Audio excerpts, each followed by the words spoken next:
comenzamos con este último video relacionado con el análisis de circuitos en régimen transitorio con MATLAB y Simulink. En este caso vamos a presentarle otra de las alternativas que presenta MATLAB para análisis de este tipo de circuitos, en este caso utilizando una de las herramientas más potentes que tiene el programa, que es Simulink, y particularmente la caja de herramientas de Simscape, que ya la presentamos en videos anteriores. Entonces, en el caso de circuitos en régimen transitorio, nosotros lo que hacemos en Simulink es, obviamente, modelar un circuito real, como por ejemplo el que tenemos aquí en la figura, con los bloques de los elementos que representan cada uno de los elementos activos, pasivos que tenemos en el circuito, y gracias a los solvers que tenemos disponibles en Simulink podemos simular o resolver en realidad las ecuaciones diferenciales asociadas a esos circuitos y obtener así las respuestas de las variables de interés de un circuito en particular, como corrientes, tensiones, potencias en ciertos puntos del circuito, ¿cierto?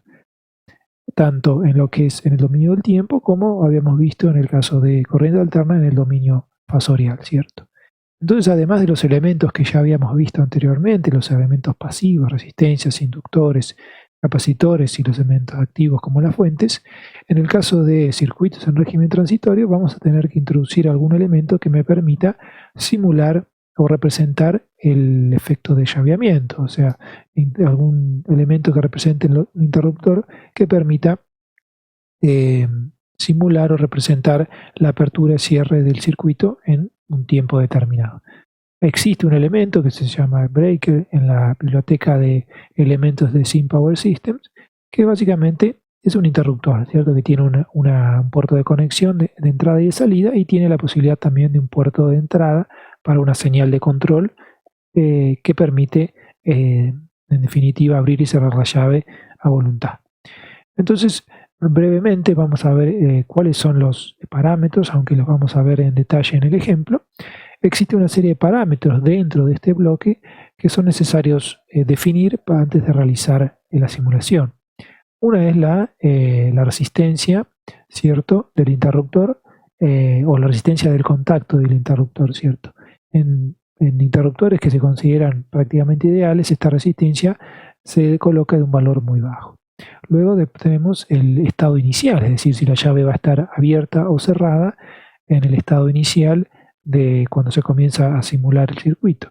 Con el valor 0 indica que la llave estaría abierta inicialmente, y con el valor 1 se indica que estaría cerrada. Cuando se produce el llaveamiento pasa obviamente al estado contrario. Si estaba abierta se cierra, si estaba cerrada se abre. Después tenemos la resistencia de Snaber y la capacitancia de Snaber, que básicamente son resistencias de capacidad de amortiguamiento asociadas al interruptor, y que en interruptores ideales estos valores se consideran muy grandes o infinitos. Obviamente que si estamos simulando el comportamiento de un circuito más parecido a la real, tenemos que buscar valores de experimentales, ¿no?, que permitan simular la apertura de este interruptor. Y después, como decíamos, tenemos la posibilidad de habilitar una entrada, ¿cierto?, de control. Esto se hace cliqueando en la opción esta de External Control Switches, que básicamente me habilita la posibilidad de un puerto de control que puede comandar la apertura o cierre de la llave por una fuente de control externa. Si yo deshabilito esta opción, lo que voy a tener que especificar es el tiempo de llaveo, de switching times, que básicamente va a ser el tiempo en el cual la llave va a pasar al estado contrario, ¿cierto? Entonces, para directamente implementar un circuito y ver cómo se resuelve utilizando la herramienta Simscape de Simulink, vamos a ver un ejemplo sencillo, ¿cierto? Un circuito serie RC, ¿cierto?, con una fuente de tensión continua de 100 volts, una resistencia de 100 ohms y un capacitor de 1 farad, ¿cierto? Entonces queremos determinar o evaluar la evolución de la corriente y la tensión en el capacitor una vez que se cierra el interruptor, considerando una tensión inicial del capacitor V sub 0, puede ser 0 o tener un valor inicial diferente de 0. Entonces en Simulink Básicamente lo que tenemos que hacer es armar este circuito que vemos aquí con los bloques necesarios, poner los bloques de medición necesarios, el osciloscopio para observar la evolución de la corriente. Bien, ya en lo que es Simulink ya tenemos abierto un archivo nuevo de Simulink y la biblioteca de elementos. Obviamente el primer bloque que tenemos que incluir en el modelo es DLPower porque vamos a utilizar la librería de Simscape. Y después vamos a tener que ir introduciendo, ¿cierto?, los elementos del circuito. Por un lado vamos a necesitar una fuente de corriente continua, ¿cierto?, para simular la fuente de 100 volts que teníamos en el ejemplo. Después vamos a necesitar los elementos pasivos, por un lado una resistencia y un capacitor. Tenemos la rama RLC, ¿cierto? Pero lo vamos a dividir en dos elementos individuales. Por un lado una resistencia de 1 ohm y por otro lado un capacitor, ¿cierto?, de un farad, ¿cierto? Cambiamos el parámetro y tenemos ahora ya la resistencia. Vamos a cambiarle el nombre, ¿cierto? Una resistencia de 1 ohm y un capacitor, ¿cierto?, de un farad.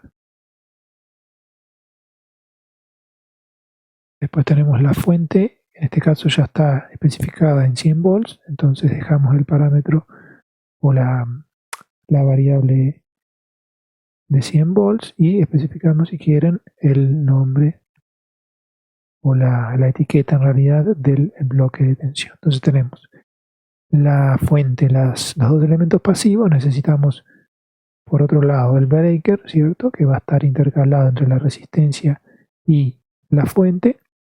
El capacitor lo podemos rotar, ¿cierto? Y después necesitamos los elementos de medición, ¿cierto? Por un lado un medidor de tensión, por otro lado un medidor de corriente, ¿cierto? Y finalmente el bloque de scoop, ¿cierto?, el osciloscopio, ¿cierto? Entonces el medidor de corriente lo vamos a intercalar porque queremos medir obviamente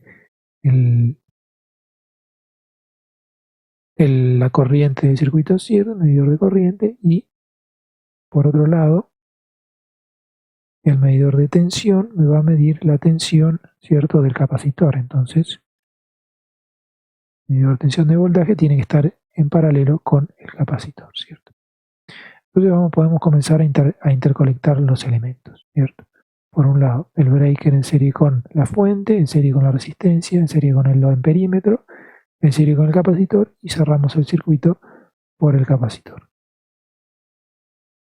Por otro lado, el breaker, lo que hay que configurar es los tiempos y los tiempos de llaveo y la entrada. Vemos aquí que tenemos en realidad la entrada de control, pero en este caso nosotros no queremos tener una entrada externa, sino especificarle el tiempo de llaveo en 0 segundos. El estado inicial, en este caso, del interruptor va a ser 0, quiere decir que en este caso va a estar abierto inicialmente, y el tiempo de llaveo lo vamos a colocar en 0. Perdón, en 1 segundo, quiere decir que en 1 segundo va a cerrarse el interruptor, ¿cierto? La resistencia del interruptor la dejamos en 0,01, la snap resistan en un valor elevado, ¿no?, de 1.000.000 de ohms, y la capacidad también infinita, ¿cierto? La snap resistance se debe colocar un valor muy grande, pero diferente de infinito, para que no dé error. Entonces, ya aplicados estos parámetros, podemos progresar con el armado del circuito. Tenemos que conectar el voltímetro en paralelo con mi capacitor, ¿cierto? Y finalmente el bloque de scoop, que en este caso va a necesitar dos entradas, para la tensión y la corriente. Entonces debemos entrar en las configuraciones del scoop y colocar dos números de entrada, ¿cierto? En este caso entonces vamos a ver que tenemos una entrada para la tensión y otra entrada para la corriente. Y este medidor lo podemos llamar como medidor tensión y corriente, ¿cierto? Entonces ya tenemos armado de forma sencilla y rápida el circuito RC con los parámetros que indicamos anteriormente. El siguiente paso era, ¿se acuerdan? Programar o configurar en sí los parámetros de simulación, ¿cierto? Vamos a abrir la pantalla o el bloque de los parámetros de simulación y vamos a colocar el tiempo de simulación en 5 segundos. Es decir, que la simulación va a durar 5 segundos. Y el resto de los parámetros lo podemos dejar como está. O sea, un tipo de variable de paso variable, ¿no? En la resolución, y el solver lo dejamos automático. O en todo caso podemos utilizar el OD23, que es uno de los más adecuados para este tipo de circuitos sencillos. Aplicamos y le damos OK a la configuración y ya podemos enviar a simular el circuito, ¿cierto? Lo hacemos con el botón de Run o directamente con Control T. Si no hay ningún error, entonces podremos visualizar el resultado de la evolución de la corriente y la tensión ingresando al bloque Sculpt. Pero ahora vemos que si vemos el gráfico de la corriente y de la tensión, vemos que la corriente me dice que permanece en cero, o sea, no hay ninguna variación y está en cero, y la tensión está en 100 volts. ¿Esto por qué? Porque está considerando en este caso que el capacitor estaba inicialmente cargado, ¿cierto? Entonces, el capacitor cargado se comporta como un circuito abierto y no va a haber circulación de corriente y la tensión en bornes y la tensión de la fuente. Entonces, tenemos que acordarnos cuando utilizamos un capacitor es definir la tensión inicial o la carga inicial que tiene el capacitor. Para hacer esto, entramos al bloque del capacitor y le decimos que definimos la carga inicial o la tensión inicial del capacitor igual a 0. Entonces, consideramos que el capacitor ahí sí lo considera como descargado inicialmente. Le damos ejecutar nuevamente, entramos en el bloque de scoop y ahora sí vemos cómo me muestra el bloque del scoop, la evolución por un lado de la corriente.